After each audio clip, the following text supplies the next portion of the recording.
was the first person in my family to make it through a 4-year college.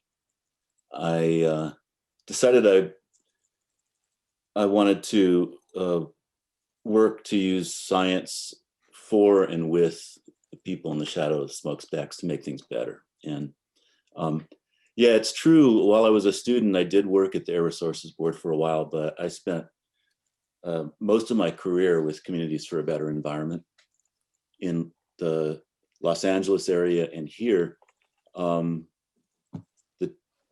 where I learned way more than I really ever imagined I would about what's up with oil refining and living around refineries. So let me start by just asking y'all to imagine the petroleum fuel chain. It's a big bus speeding toward a cliff, and everybody's on it, but we can't get to the brakes because the petrostate we live in has trapped too many of us at the back of the bus. Now imagine oil refining is the lock on this climate crisis driver, and just transitions are the key. Let me show you some slides. So, like I said, this is the report and how to get it. And you'll see that same website at the bottom of most of these slides. So jumping into it. Oh, that's interesting. So now what I've got is, maybe this control will work. Oh, okay, we're good now. So California Communities host the dominant oil refining center in Western North America. Mountains largely isolated from other US refining centers. And you know, that's important because of the way the petroleum fuel chain works.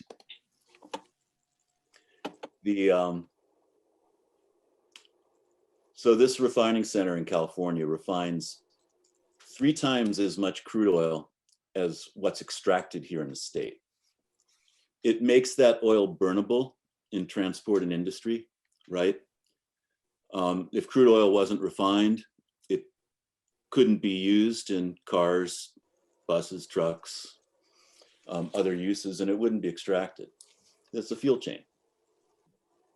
And it's exporting 20 to 33% of all of the refined fuels that are made. So this is that's what it means to be the refining center, the dominant refining center of what, 1/8 of the globe, Western North America. It's a big deal. This fuel chain from well to wheel, it emits more carbon than all other activities in the state combined.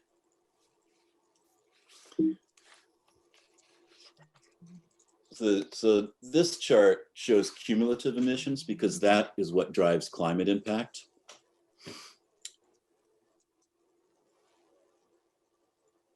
It assumes all of the non-petroleum emissions, you see those in brown, will actually meet the state climate targets. So it assumes we do everything else. The total statewide emissions still exceed the red line shown soon, and by a lot. How much depends on the carbon intensity of the oil that gets refined and passes through the fuel chain in the future. And the carbon intensity could change, that's plausible. But even if it goes to as low as it could, the average US crude slate and more, that only goes from scenario S1 in the chart to the black line below it, scenario S4.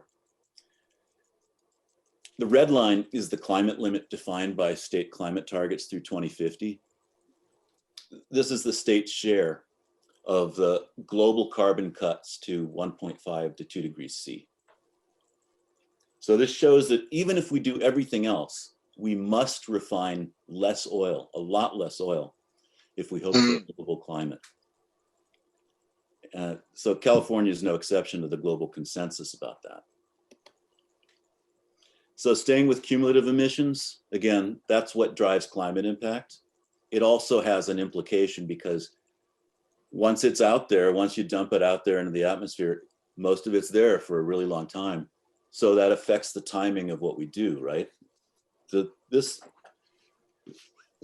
chart is actually showing how cumulative emission impacts force steeper refining cuts to meet our climate limit if we delay.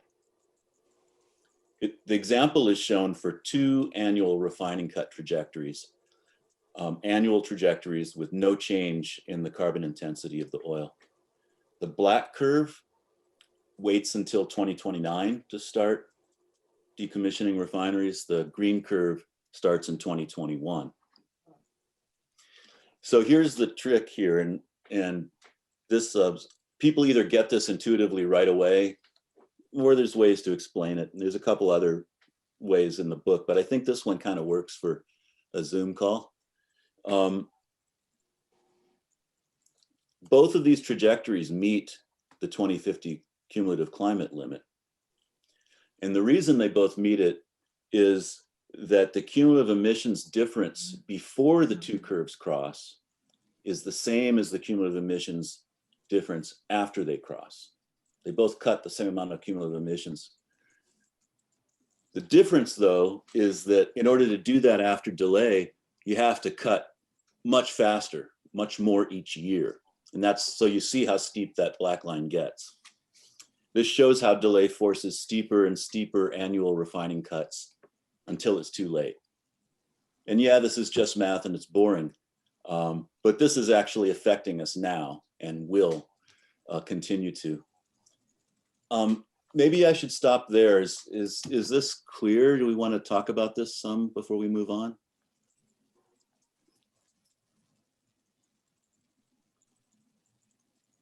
Anyone have questions?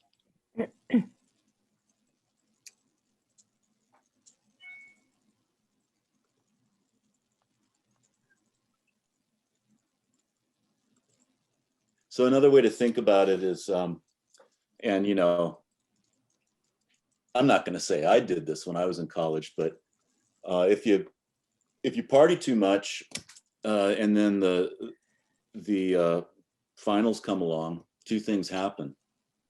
One is that the work piles up that's left to do, the cumulative work. The other thing that happens, of course, is that the time left to do it shortens. And that's kind of the definition of an exponential function. This getting to climate protection becomes exponentially harder the longer we wait to start making deep cuts. And you know, that's why I think probably most of us have heard and read climate scientists saying 2 things.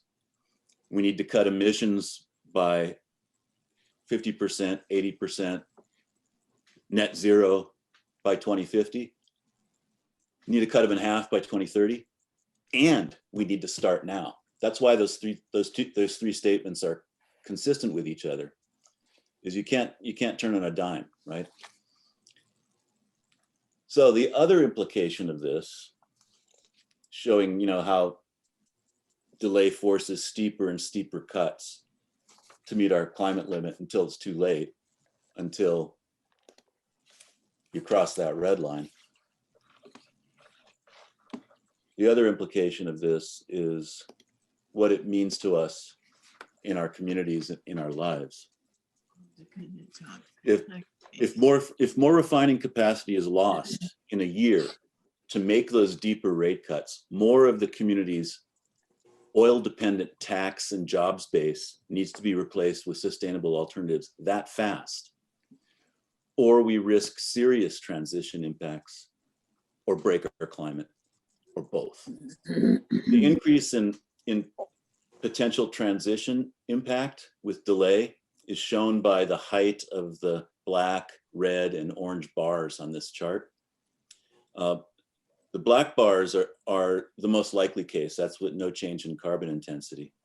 But the worst case in the red, that's still plausible. Note the 20% mark.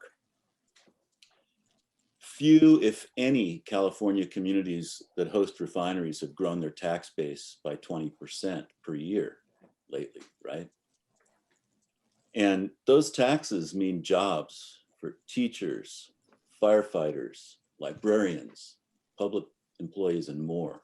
So thinking this is only about oil workers, when people talk about just transition, thinking it's only about oil workers is dead wrong. This is about everybody in our communities that host refineries. Okay. It's about our livelihood, our health and home. And this is the transition feasibility and, I would say, climate protection feasibility crisis that's coming to us soon if we fail to act now. This is the cliff we need to break for before it's too late on that bus, right? So the report describes all of this in a lot of detail and shows evidence and other examples. But, you know, this is really about the simple fact that we need to talk about how we're going to break free from our toxic relationship with oil before it takes us over a cliff. And, you know, if we wait, we face these steep refining cuts or else climate failure. Waiting for those steep cuts could foreclose even the possibility of just transitions we can create together if we start now. Even the possibility. And without real justice for communities and for workers, the climate action that everyone needs has not, in fact, proved feasible so far. I'll say that again, that we have the technology, we have the science to know that we need to act. We're not acting. People call that a political problem. Another way to define it is the political problem, the underlying root cause is societal capacity. Without justice, it has not proved politically feasible to get to a livable climate yet. And that's the connection between environmental justice and everybody's future climate that I think CBE and certainly I wanted to be talking about before it's too late with everyone. What I'm suggesting here in this slide is actually a call to action. The statement you can read, it's pretty reasonable. If these facts are right, it's crucial to acknowledge that and figure out how to act on it. Our state hasn't. I was one of many, actually a couple of the Air Resources Board members themselves asked the same question. Can we do this? Can we acknowledge this and start working on it? The State Air Resources Board hasn't yet. And the moment is really now in terms of policy for California on this. The state is going through its climate scoping planning at the Air Resources Board right now. It's starting a process that'll take it into next year, this summer. So this is an action that all of us and perhaps the Sierra Club could take. Hold the state officials and the Air Resources Board in particular, since they're sort of in the driver's seat for this kind of planning and implementation. Hold them accountable for acknowledging this. It's not different from the picture that scientists are painting across the world as a whole, but it's not being addressed in this way for the oil industry in California. And that's important, and it's time sensitive, right? So I got more to say, but before getting into sort of some real world examples of how to do just transition wrong in the oil sector, why don't we talk about this for a little while? And I hesitate to risk this, but I could turn this off and turn it back on later if that makes more sense. What do y'all think?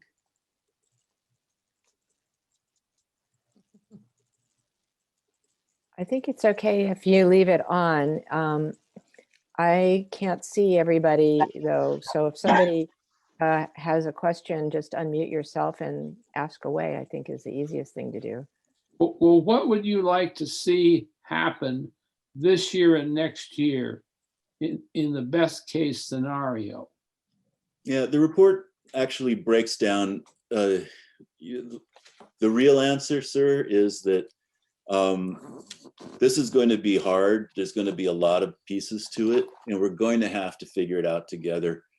But the way we need to start is to show that we have each other's backs. And like I said, this isn't just about workers. The communities are around the refineries. They lose jobs when refineries close, big time.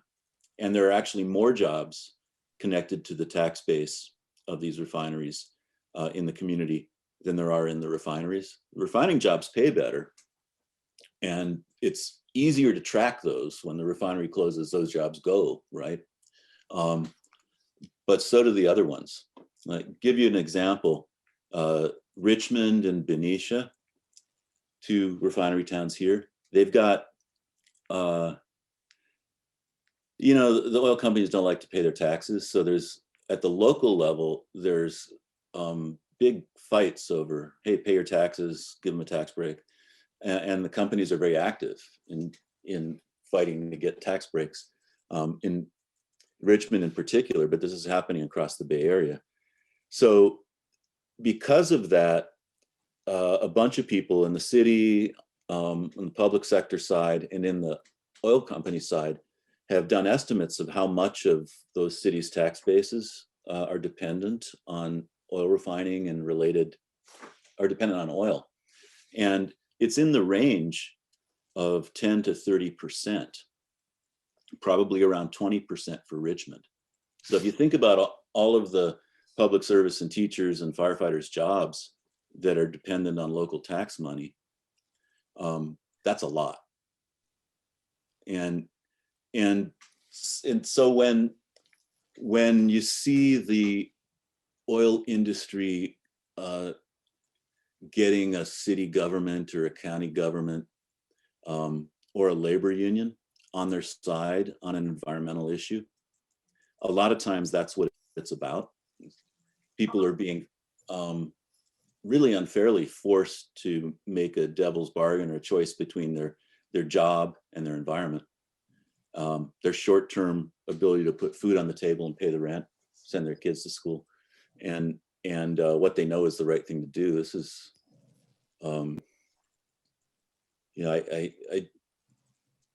it's really hard to get across how big a deal that is, how emotional that is, how much it tears communities apart without actually experiencing it.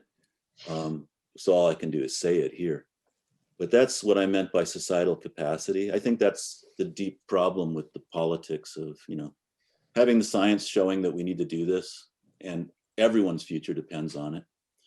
Having the technology, right? Electric cars go 3 times as far per unit energy as gasoline cars. Gasoline's actually an outdated technology. It's more expensive. It's politically subsidized more, but all of those are political or policy decisions, and those policy decisions have proved impossible to fully reverse. I'm not saying we shouldn't keep fighting. Of course we should, but we should fight smart. We should realize that we're stronger together. And if we take care of each other, we take care of the workers in the plants, we take care of the communities, and we prove to the workers in the communities that we're going to do that. That's the politics of just transition. It's the opposite of the politics of divide and conquer that the oil industry does with its workers in labor disputes, and frankly, with our politics in Richmond and I think in the US. Does that kind of answer your question? That's where I'd start. And then the report has specifics like we should be expanding our social safety net and focusing on people who work and live around oil facilities in this state. It could be done at the state level to a large extent, whether or not it is at the federal level. And so things like affordable health care, college tuition. Basically the things that you heard debated during the Democratic primary that just happened last year, right? Those things are real and they make a difference, and it's a way that people can find a way to do the really tough thing that we're going to have to do to completely change the basis of our energy economy. And I would say also that having each other's backs also means, realizing that some of us need more help in some ways right now than others. It's no secret that the communities that live around the refineries are low-income people of color communities, and they're being hit harder during COVID right now for a lot of those same reasons: less access to healthcare, kind of jobs they can get if they can get them, or essential worker jobs. I could go on, but you get my point, right? So that's part of it. And then where it fits directly into environmental policy is that, I've just shown you the evidence to prove what you probably already knew, that the reason why we're ending up with these this very stark choice between business as usual, pollute the climate, pollute the community, and shut down all tomorrow and put everybody out of work. The reason why we don't have a smooth, gradual transition to a cleaner and better economy is that we don't have anything driving that, even on the environmental side, when you're talking about oil refineries. In fact, no refinery in this state has a limit on how much carbon it can emit directly from its stacks. The reason for that is that the companies lobbied to be exempt from that so that they could actually increase their emissions if they bought carbon credits to get somewhere else to decrease them.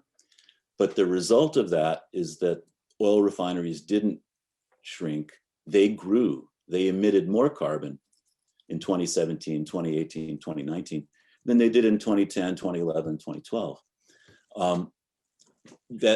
So that's the environmental connection. That's where a just transition means environmentally just too.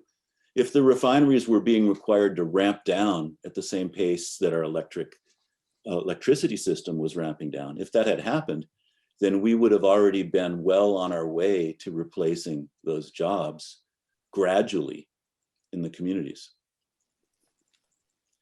And that's the implication of acknowledging that we need to start now to be downsizing refining in order to have it be the most feasible path. If it's not economically feasible or politically feasible, it's not feasible. That's part of what I think, our actual experience with climate protection has shown us, right? Well, could the state just subsidize the tax base of any community that was decommissioning a refinery? Yeah, I think it's totally yes. I maybe wouldn't use the same words. I think that the subsidies could be adjusted. Right now, the IMF researchers are saying that there's something like $6 trillion of subsidy for fossil fuels. And you could just think about it as leveling it. But if, for example, if everybody in Richmond had guaranteed health care, had Social Security that was really a guaranteed pension, had free or affordable education and college for the kids in their family, and could afford to rent or own a house. And if that was if they were in that position where they didn't have to depend upon Chevron and Conoco and the other oil companies that are operating in Richmond for the taxes to keep doing that, or half of what they need, I think that people would have the capacity collectively to organize to protect our environment. You know, what I saw every day when I worked at CBE is that when the refinery blows up, that becomes the crisis point, and that's what the community rallies around. When the refinery poisons you slowly, those other needs rise to the top and become the things that people focus on collectively, right? So if we were to shut down all the refineries in the state of California, I mean, how would people get around without gasoline for their automobiles and diesel fuel for trucks and aviation fuel for jets? Yeah. So the report goes into that in some detail, but the answer is pretty simple. It's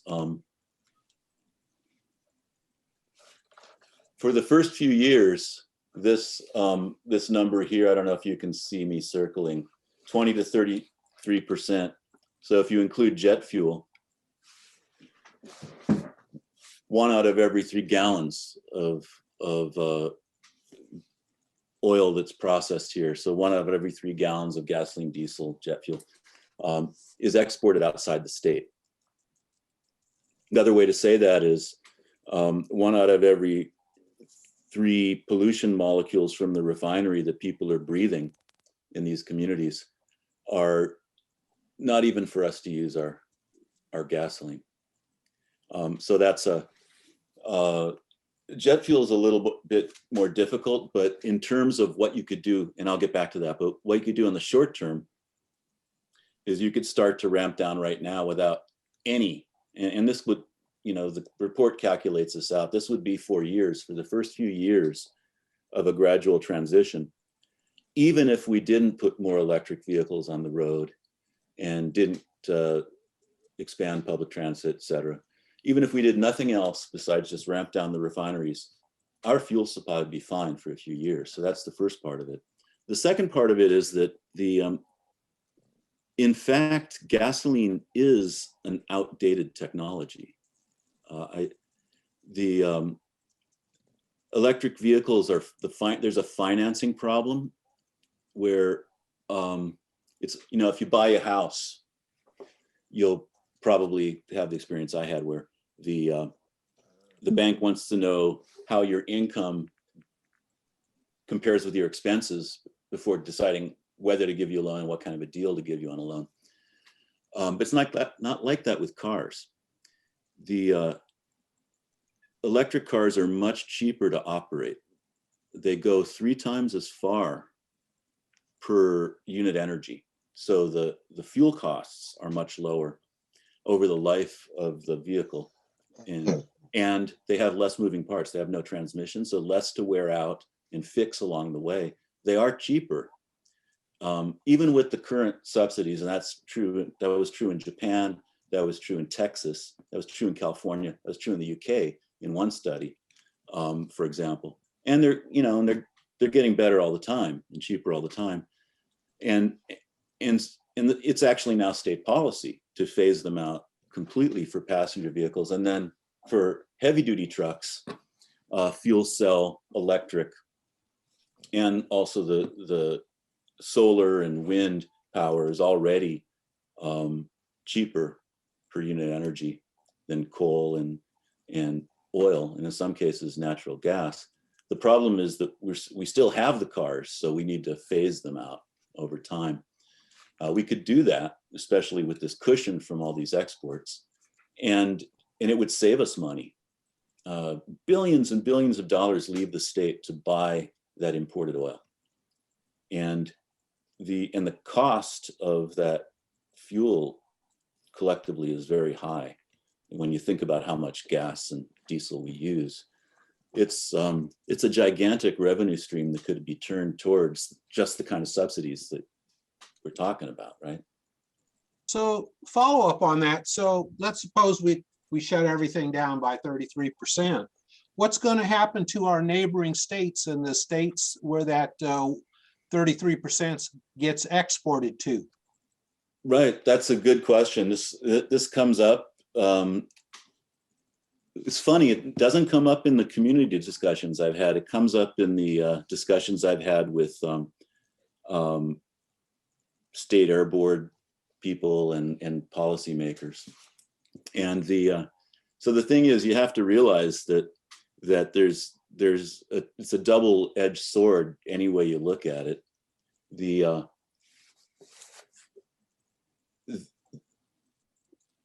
And here I think subsidy really makes sense. If we are subsidized, if we're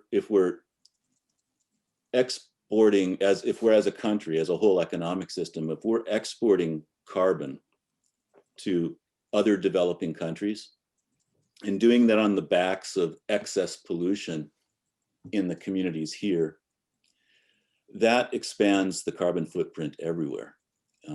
Our oil refineries are some of the most advanced in the world, but not in a good way. They're able to make gasoline and diesel out of the lowest quality, cheapest, highest carbon oil as a refining fleet. They're the most carbon intensive in the world. And so we're actually expanding the global carbon footprint. And if you think about it from the standpoint of these countries that are still developing, they have the opportunity to go a different way. They don't have to build and buy petroleum-based infrastructure. They could build solar. I mean, India is doing both. China's doing both, right? We all need them to be encouraged and enabled to do more of the clean stuff rather than lock in the dirty stuff when it's no longer necessary. But subsidizing, environmental subsidies on those kinds of exports to other countries make the fossil fuels artificially cheap for them and push them in that direction. And then a lot of the exports, like the petroleum coke byproduct, that stuff burns as dirty as coal. And that pollutes like crazy in communities in other countries near the industrial plants. And that comes from here. That comes from our addiction to oil too. Is this making any sense? So I think I don't know an answer, but I think that it has those components to it, and it's obviously going to be it's going to be communities and governments and countries' choices in those countries, what they do. And so I'm not trying to tell them what to do, but I am saying that what we do here has an effect on them for good or bad. So this will be my last question on this particular topic. So if we reduce the capacity to 2/3 and we have to get that 1/3 from someplace else, or let me rephrase that. The United States has got to get the other 1/3 from some other place.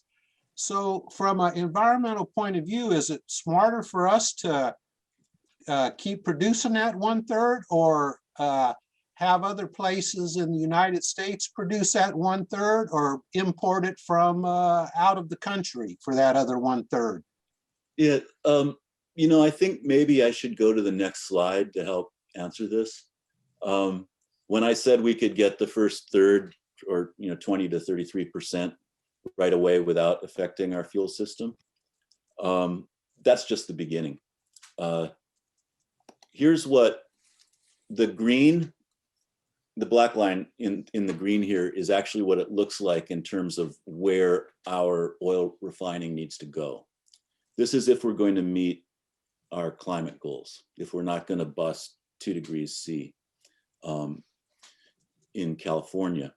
And it's based, again, it's based on the analysis I showed before with the cumulative emissions and the state's own climate targets.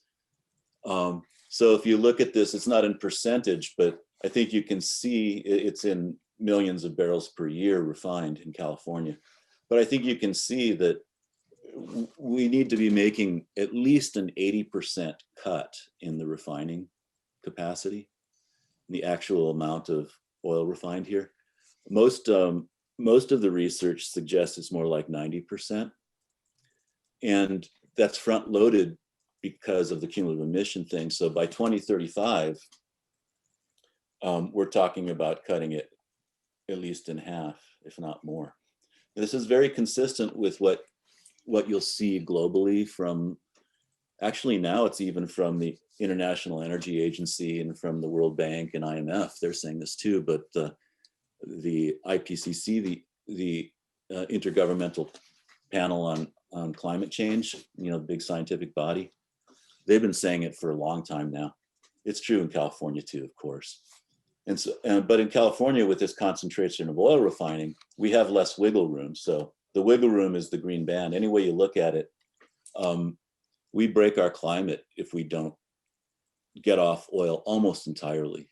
And, you know, I'm not sugarcoating it. It's not going to be easy, even if we do it gradually, to close or decommission 80% of our refining capacity. It's going to actually require those other things that the state says it's going to do. Like, you know, you can't sell or buy a gasoline or petroleum car after 2033. What is it? Even that's a little too slow, but that's the scale of change that we're talking about. And in that scale of change, it really matters all the more that we go gradually.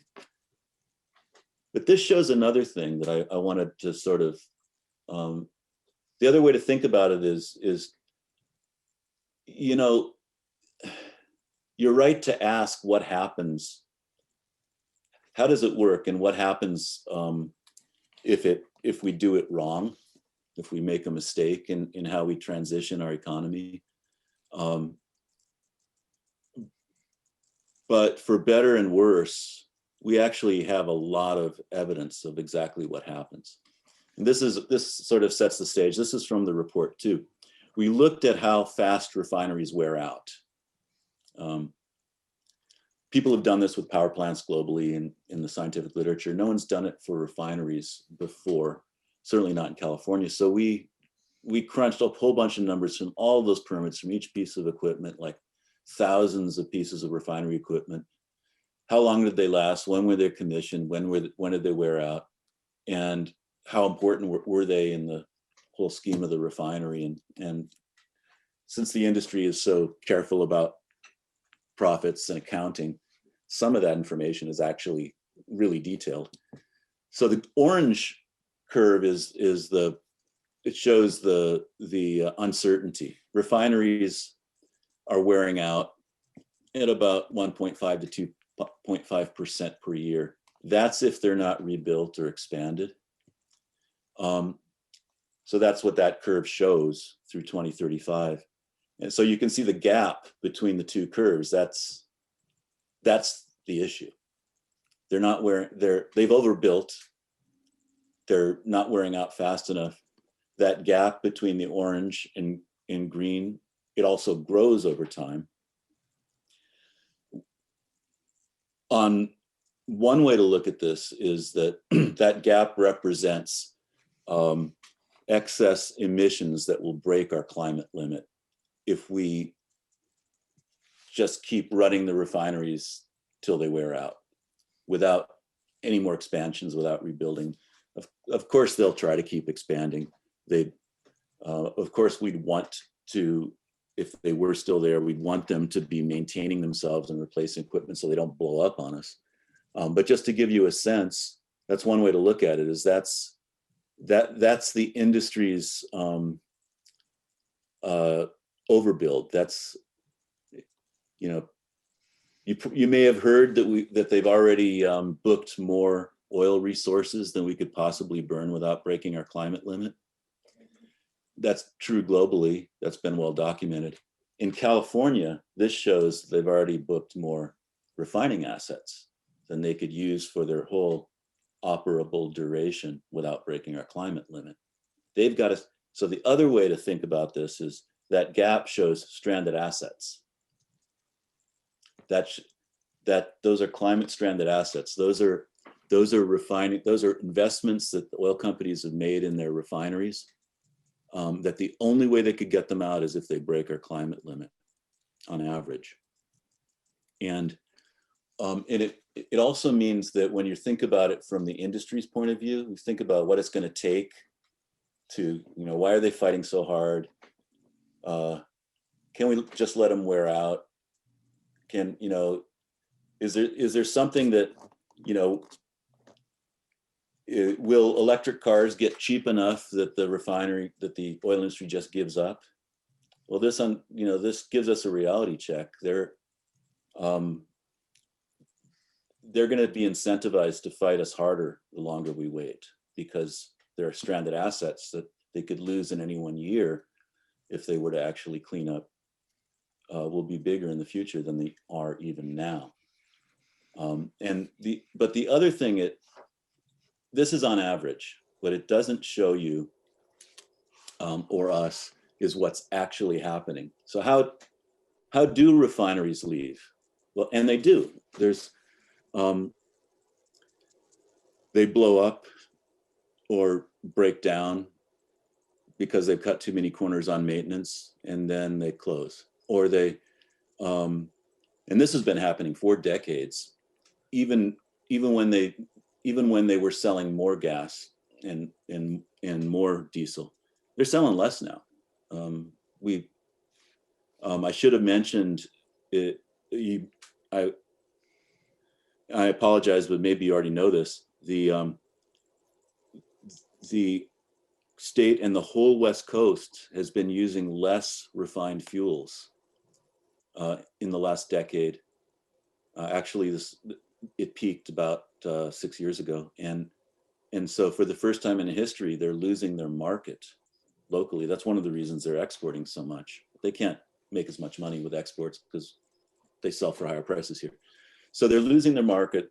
But even before they were losing their market, it's a returns to scale thing. You have a bigger refinery, you make more profits out of it. So the number of refineries in the US has shrunk. Every decade it got smaller since, I think, at least the 80s, but maybe from the 1930s or so by some analyses.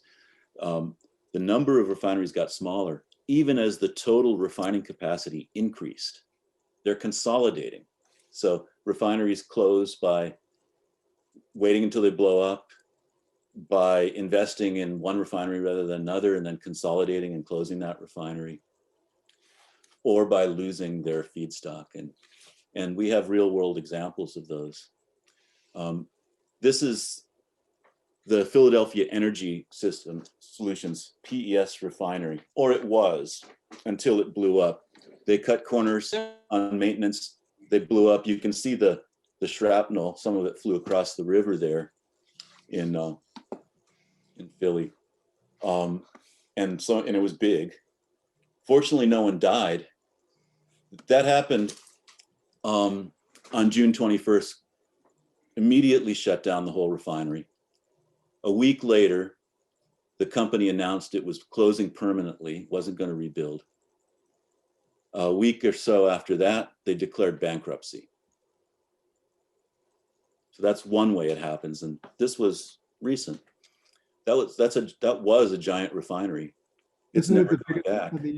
Wasn't it the biggest on the East Coast? It was, but it wasn't. But it was really inefficient. Didn't run well.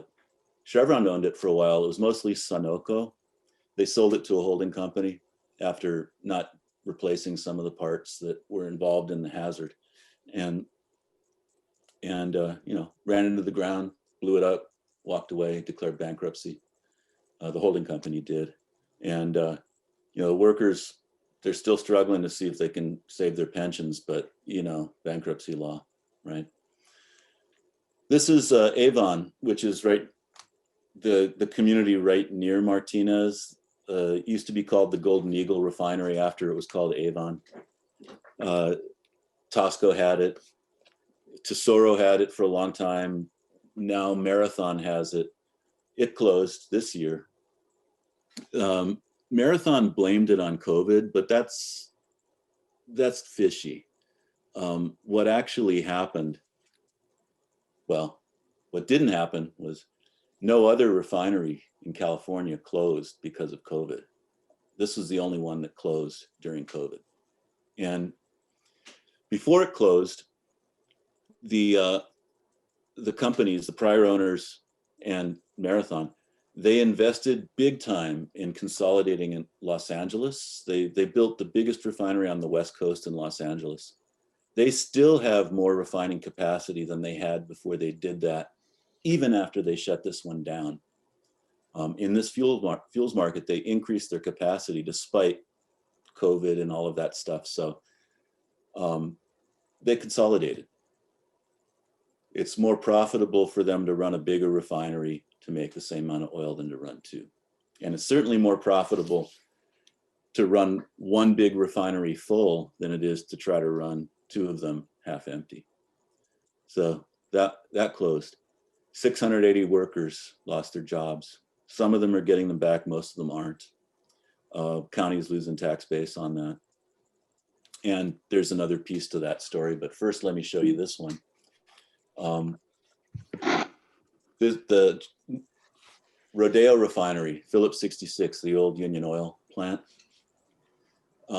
This one hasn't closed, but it's going to. They have announced they're proposing to completely stop refining oil at this facility. It's a weird refinery. You can see in the map down on the bottom that the front end of it is 200 miles south. You know, refineries, process units with a bunch of pipes between them. This one has some of its process units on the other end of a 200-mile pipe. Why would they do that? Well, back when it was built in 55, Unocal, the owner then, they had all of these oil resources offshore and onshore here that were kind of landlocked. So they built a pipeline system to this part of the refinery, built this part of the refinery. Now that oil's running out and the refinery doesn't have a seaport, it's landlocked. So it's running out of oil. Phillips tried to expand imports over the bay. The club joined Baykeeper, CBE, a whole bunch of us to fight that.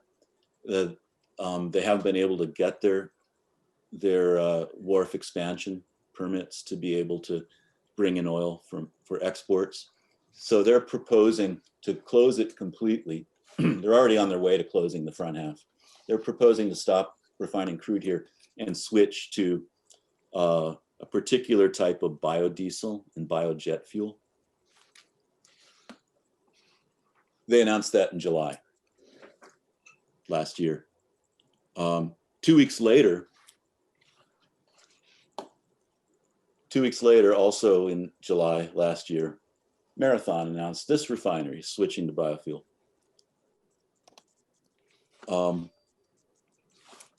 My point here is that this is the opposite of a just transition and a smooth trajectory. This is running until you suddenly close and then everybody's out of luck, except for maybe the few people who get jobs in whatever smaller thing you're doing next. There's a lot less jobs in these refineries and a lot less tax base for the community. And even though they would be the biggest and the second biggest biofuel refineries of their kind in the world. This is a gigantic, gigantic thing in the world of so-called renewable energy. And here's why. They're using the wrong technology. They're trying to save those stranded assets by repurposing them to use fossil fuel hydrogen, which is carbon intensive, and hydrocracking and hydrotreating on oil crops and animal fats ultimately made from oil crops. I don't know if you guys, it's possible you've been into this longer than me. I'm a little new to this field, but it turns out that the reason why we need, one of the big reasons why we need electric cars rather than ethanol cars is, there are others, but one of them is that you can't get enough ethanol without breaking the carbon cycle. You know, the thing about biofuels is they're supposed to put more carbon back into the plants, but they're resulting in deforestation and actually releasing more carbon than petroleum fuels when you try to tap that resource too much, because we can't grow enough plants. And growing annual crops doesn't sequester as much carbon as forests that last forever. So what's happening here, and you can see in this slide, this is an estimate, but it's pretty close. Here's how many acres of new farmland it would take to feed these refineries, because they can't feed the right kind of biofuel feedstock. They would have to feed oil crops and animal fats, which are, you know, animals grown on corn and stuff like that. They won't be able to get it all from the US. They'd be importing it. That's deforestation in Brazil, Argentina, Amazon, the Pantanal, Southeast Asia. This stuff's all documented already. And it's part of the reason why the state says, for example, palm oil, you can't get a carbon credit for using palm oil. But the problem is with all of these. And so what I'm trying to say here is that what we're experiencing right now, a lot of us, job loss, threats of job loss in refinery communities, and gigantic projects that have never been tried before that we might get stuck with that could be highly polluting and look to be almost certain to be bad for the climate, and yet they're being billed as renewable projects. They're happening so fast and so big because they're happening so suddenly that people don't know about it yet. This is happening now. These are examples that are with us and are here right now today about how not to do how to do an unjust transition, and why it's so important for us to be gradual and thoughtful by starting now across the industry, not just waiting until the refinery in your community suddenly decides that it can make more money doing something else. I have a question. How do you do just transition the right way? Do you have any examples? Because I really was inspired by Tony Mazzocchi's idea, where he went from a super fund for workers, just saying it's a just transition, drawing from his own experience on the GI Bill, where after World War II, 12 million people were demobilized and the government coughed up money to get people an education. And that idea of a just transition, giving people money to change their lives. Exactly. Are there any examples of a beginning that you think points in a positive direction? Yeah, I mean, I think you nailed it. I unfortunately never got a chance to know Tony Mazzocchi, but I worked with a lot of his people, I guess he mentored, starting in the 1990s. That it was all chemical atomic workers back then, before they merged into PACE and then steel workers. But they tried to go for it. And, you know, funny story on, you may know this, right? Why did they call it a workers' superfund? Do you remember they had this advertisement, like, workers want to be treated like dirt. Yeah. This was back in the day when everybody thought that Superfund was going to work, right? That we were going to spend all this money and get the oil industry to put these trust funds in place to actually make the dirt whole, right? And they're like, so we just want to be treated like the dirt, make us whole. That was their argument. And you know, I still feel honored to have worked with CBE. CBE was one of the very first environmental justice or environmental organizations that got full on board with them. And it was a national effort. It crashed and burned for lack of support at the time.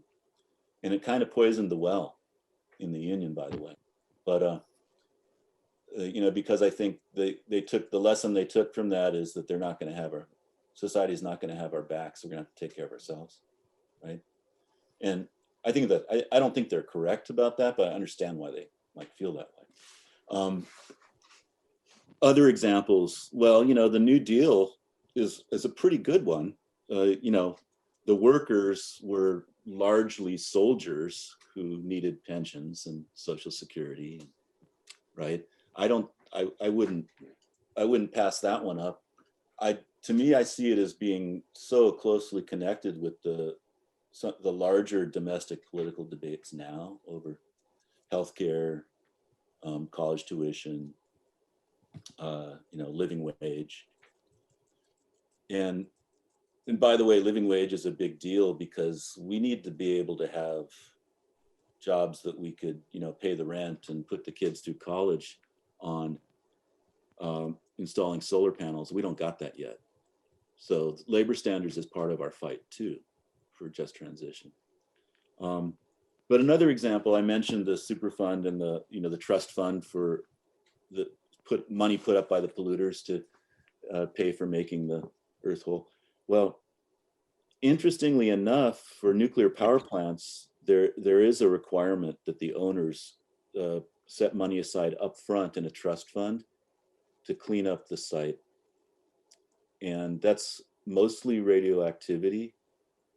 But there is, when Diablo Canyon closed, I wasn't involved in this, but there was a negotiation where the workers were given a just transition package in the end.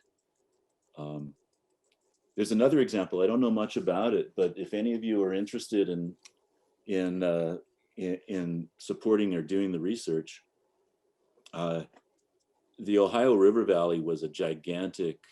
I think it was mostly financed out of Great Britain or out of England, but for about a century, vast amounts of metals were mined out of there, and it was, and then the industry left, and we got the term Rust Belt, right?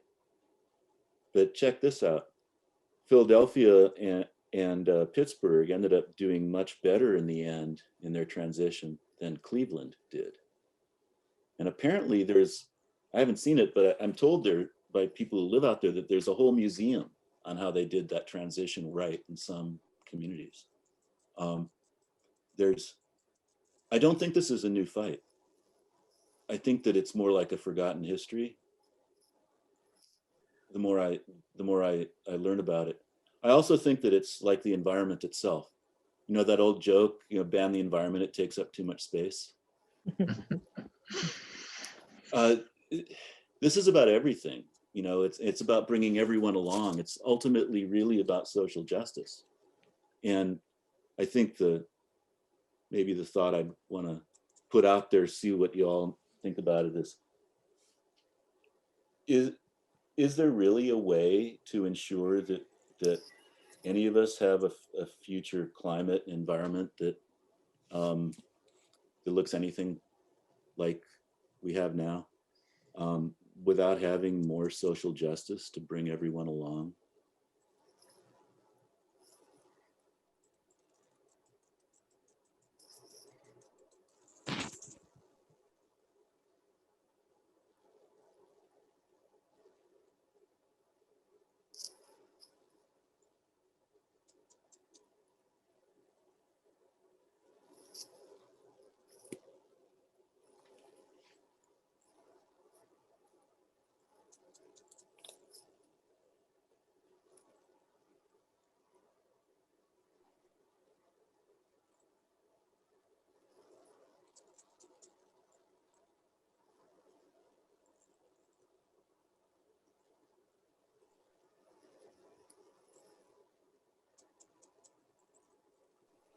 So I know this is a lot, and it's important to define and act on incremental steps and celebrate our victories too. So let me maybe mention this. What I was doing just an hour before this call, I was on a call with a bunch of advocates from 350 Bay Area, 350 Contra Costa, Communities for a Better Environment, all positives possible, low-income people, color groups that live in the refinery corridor, with the bigwigs at the air district, the Bay Area Air District. Air District's having a 9 a.m. on Monday morning. The Air District is going to hold a virtual meeting of its stationary source committee. This is that part of the board that looks at things like refineries and refinery emissions. They're talking about whether or not to move forward with a requirement to force the biggest source of the deadliest pollutant in refineries to clean up. Refinery catalytic crackers they burn petroleum coke. Basically, it burns as dirty as coal. And they're using antiquated technology that's got a lot of problems. It's prone to catastrophic explosions, like what happened in Torrance a few years ago. Nearly killed a bunch of workers, dusted the community with pollution and like snow. And according to the state's own estimate, cost the state's economy $6.9 billion with a B, because of the economic damage. But that's not the worst thing about it. This technology actually allows these cat crackers to remain the biggest source of particulate matter of any industrial process in the Bay Area. And you know where they are. The agency's done research showing that it's killing people. Air pollution's killing people in low-income communities of color. It's killing everybody in large numbers. Particulate matter overall kills about 2,000 to 3,000 people in the Bay Area every year. But the low-income communities of color are harder hit, and this source is one of the big reasons why.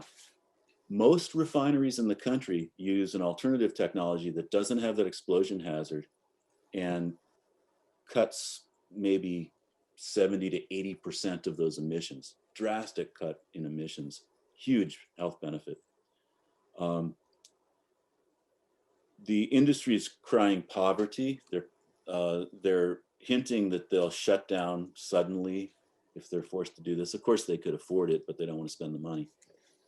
And right now, it turns out just today that the staff of the agency, the Air District, they told us that they are planning to go to their board committee on Monday and propose pulling the plug on this requirement to go back to the drawing board and figure out a different way to do it. They've actually been doing this for more than 6 years. They did the same thing back in 2015, 2016. Now they're proposing to do it again. And literally people's lives in our communities are at stake. And that's part of just transition too. So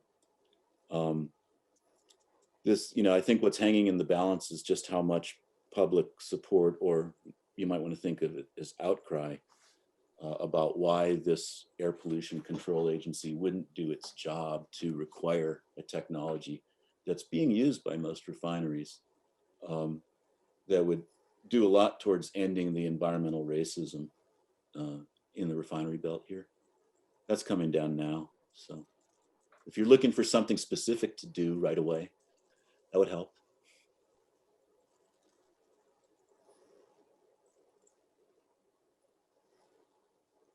And this pet coke is an industrial input. Don't they use it in making steel and concrete? Am I right about that?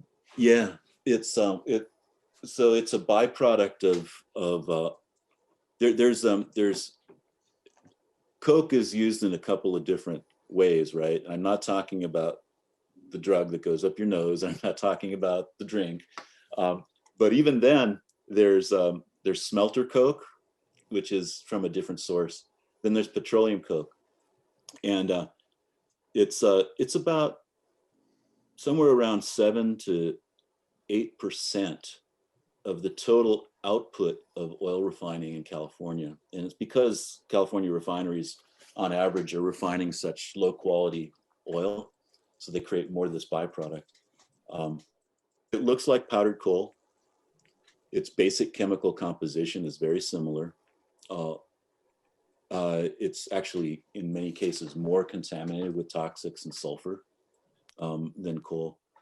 But basically, it roughly burns as dirty as coal in terms of GHGs, in terms of toxic and smog-forming air pollutants and particulate matter. And this particular refining process, catalytic cracking, intrinsic to its design, it creates and burns this stuff in huge amounts. It cokes up the catalyst. The process reaction cokes up the catalyst.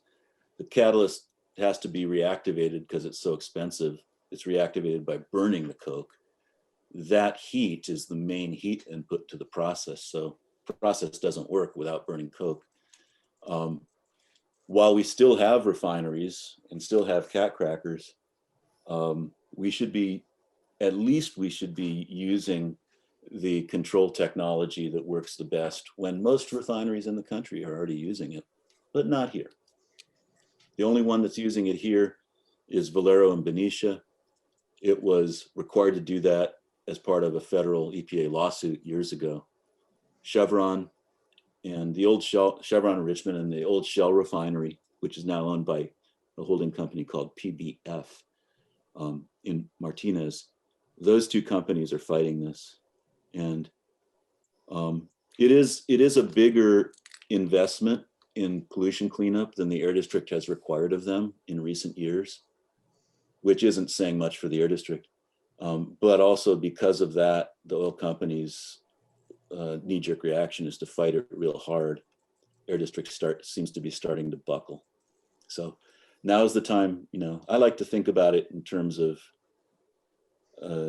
kind of what I've been saying all along is we're stronger together. We should have each other's backs. It sure looks right now like the Air District as an institution needs public support to do its job. And that's coming down 9 a.m. Monday.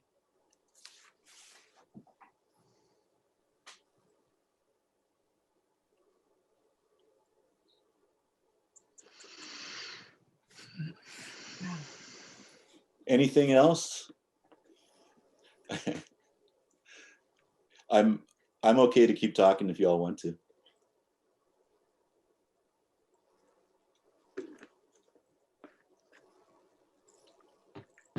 I do have another follow-up question on the just transition. What's the position today on the United Steelworkers? Are they, I think you indicated that they aren't taking the right side of history as far as fossil fuels. Well, the right answer is always you should ask them. They speak for themselves. But I have a lot of friends there. And like I said at the beginning, I have some experience even as a young kid. I didn't tell you the part where I got to hang out with my folks a lot and we had a big garden for a while because they both lost their jobs for kind of the equivalent of union organizing. So I know good people get pushed out and, the refineries choose who they hire, not the unions. They don't choose their membership. It's very difficult to organize inside the plant gates. The companies control the information. And Chevron is also an example of this. They hire outside the community. Very few of the people who work in the Richmond refinery live in Richmond. Not every refinery is like that. Back when Shell ran Martinez, they were kind of an exception. A lot of the workers retired in the community. There's one or two that are still like that in Southern California, but generally speaking, it's, that old divide and conquer, union labor politics or management labor politics. When Chevron blew up in 2012, and at that point, I was involved with a few of us in steelworkers and in the communities, CVE. I was involved in starting to organize another push to try to come together on just transition, and we wanted to start with air pollution and worker safety issues, and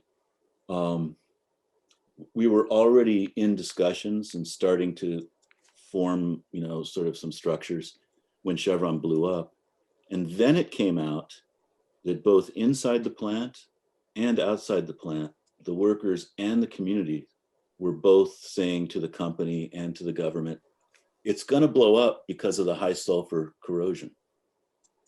That was what happened. The root cause, of course, wasn't the high sulfur corrosion. The root cause was the management's failure to act on it. But that was the chemical, physical cause of that catastrophic pipe failure that led to the explosion and fire. and so it gained a lot of traction.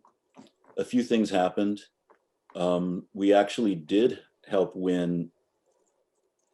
I don't think it's strong enough, but it is by far the strongest process safety management requirement of any state in the country, in California, as a result of it. But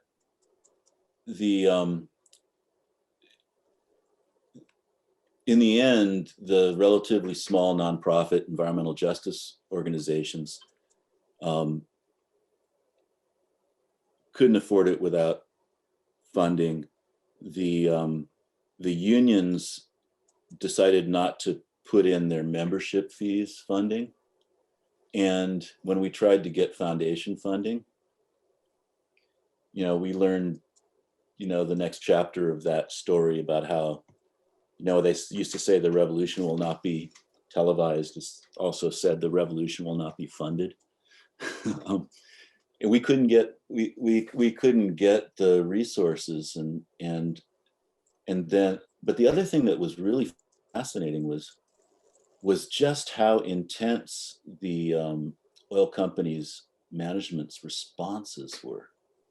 They acted crazy. They acted like they were scared to death of the community and the workers in the plant actually getting together and starting to talk with each other.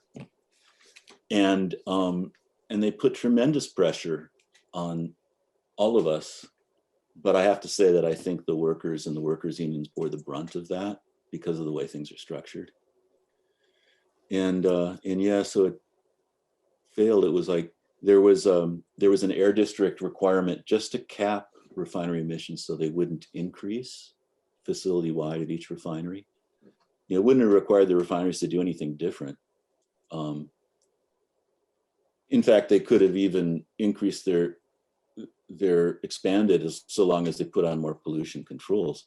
But they fought it like crazy.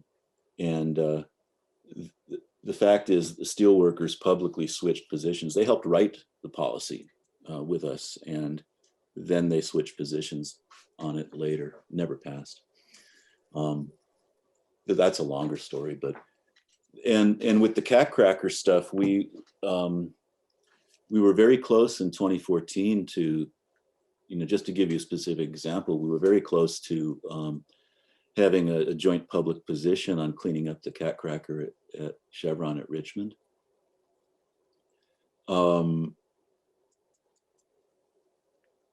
They backed off.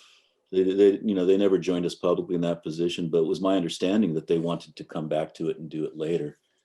Now, the steelworkers representatives have been testifying at the Air District on the company side, claiming that they're worried they're going to lose their jobs. And you've heard that story before. It's not true. In fact, the thing that's likely to kill the most jobs in this case is if they don't fix that hazardous and dirty system before the electrostatic precipitators blow up again. States commissioned their own study and used it in the process safety management rule to support it. They estimated that in addition to the $6.9 billion economic cost of an explosion of this exact type, it's more than 8,000 jobs. Now, those aren't just refinery worker jobs. In fact, most of them are outside the refineries, again, like I say. But think about it this way. There's about 10,000 people who have been hired by oil companies that work in refineries in California today, about 10,000. And this is a threat to 8,000 people's jobs statewide. It's a reminder of how hot this struggle is, right? That we could get that kind of protection from catastrophic explosions that could kill. Get the protection from particulate matter that the Air District is specifically admitting kills people from the cat crackers. We get all of that, and it'd be better for our economic health. But it would cost the oil industries a few $1 million. And so it's a struggle. And right now, it's also an example. I guess your point was, so how do we fix that? We're not at the point yet where the labor unions are on our side. So if that's where you're going with this, I want to go back to the thing I said in passing, is that at least the steelworkers and other organized labor understand that this is a problem that needs to be solved and that they've got a stake in it. That's part of the solution. I worry that too many people in the general public and in our communities aren't there yet. They don't really get it, or haven't been allowed to be informed and given enough of the right kind of information to understand that this is their jobs too. This is their future climate too, and it's not something that anybody's going to really be able to ensure unless we figure out how to bring more of us along. And so, as a scientist, kind of weird, but I'm saying the problem's not fundamentally something science could solve. It's about organizing in societal capacity and justice. But that's where the facts led us, so that's what we wrote about and what we're talking about.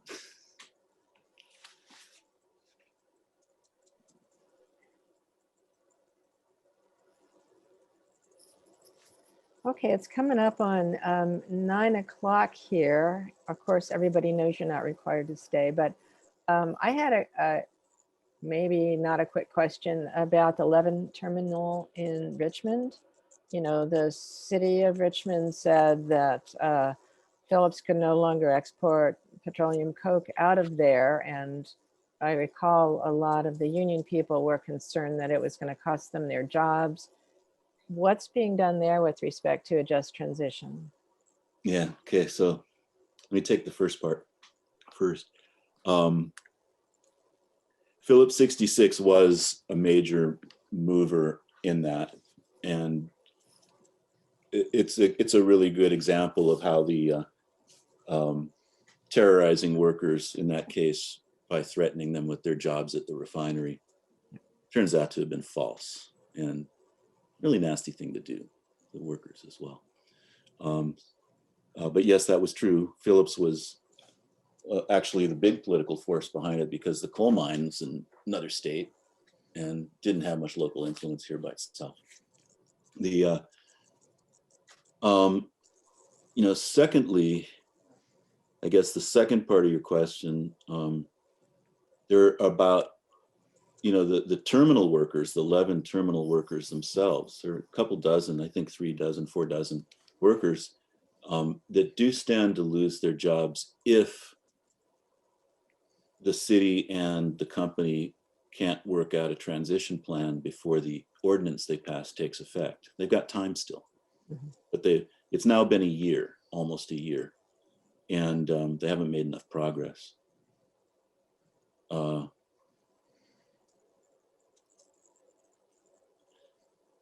I think, since I'm not working at CBE, I don't have a 501c3, I can say this. Richmond has a more progressive city council now. I know that they're interested. Councilman Martinez hosted the Zoom conference when we released the report in July, and then he hosted another one. And I understand that he's working on some just transition resolutions or legislation locally with a bunch of us. But with respect to the Levin terminal, it should be really doable. It's not a whole big giant refinery. It's and it doesn't have to be shipping coal and coke. There's other things they could ship out of there. I think the Sierra Club Bay chapter has people who are very directly involved in that, more than me though. So, I'll embarrass myself if I pretend to know more about it than I do. But it's my sense is that big picture, city governments are strapped. COVID certainly didn't help, but neither does the loss of federal and state pass-through taxes and the way, too many of, it's not just the oil companies, corporations that don't pay enough taxes or local government to run effectively. They probably feel embattled. They have a lot on their plate. Excuses though, right? and the terminal owners, I'm actually really surprised they never reached out to us. They wouldn't reach out to me now, but when I was with CBE, so everybody who's paying attention in Richmond knows that there's a real just transition movement there at the grassroots, and that people mean it. I don't know Mr. Levin. I don't know how his profit motivations match up against the rest of his humanity. I don't mean to say anything about this, but I do think that in general, small and mid-sized business owners, when they enter an industry like petroleum or any other fossil fuels, they end up in this whole thing, this whole sort of business model that closes a bunch of doors, right? When they all got on board the jobs versus environment thing, and I was at the hearing, it went so far, you probably remember this, it went so far as some rank and file union members were publicly calling out their union leadership for just being on the wrong side of it in some of those hearings, in a couple of those hearings. When it gets to that point, they may have burned enough bridges that it's hard for them to even talk to each other. But that's a problem we can solve. It just takes the heart and the soul to do it. That one goes back to what you said, Greg, about the fuel chain, because I got a little bit involved in tracking that stuff. And some of the coal was initially being loaded at berth 12 and 13 in Stockton, but those ships that go down the channel aren't very deep. They're not terribly ocean going. But then there was another thing. Some of the ones that can get down the channel with a partial load from Stockton were getting topped up in Richmond at Levin Terminal. Exactly. And they were going to Mexico to burn in power plants. Yep.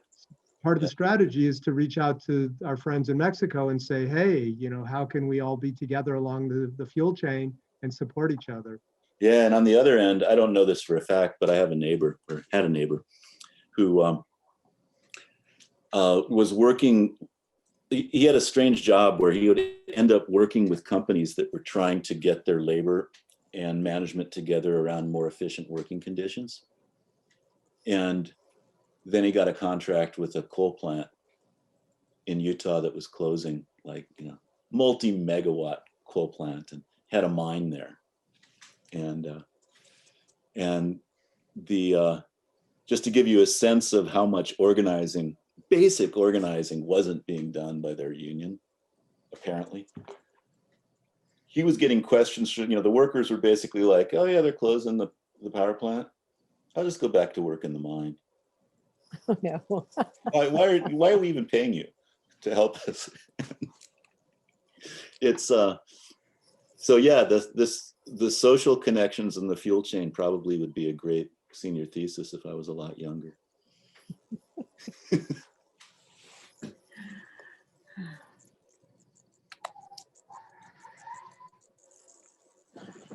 Well, it's 9 o'clock now, so if there aren't any more questions, Greg, I want to thank you very much.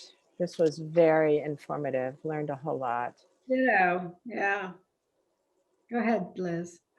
Oh, no, that was all. I was just going to thank Greg, and I'm going to keep reading your report here. I've been enjoying it, and encourage everybody else to do the same. All right. Awesome. Thank you all. Thanks, everybody, for joining us. Hope to see you in a month and learning about frogs. So another aspect from a different angle of climate change. Yeah. Okay. Okay. Thanks for coming. Bye, everyone. Thank you.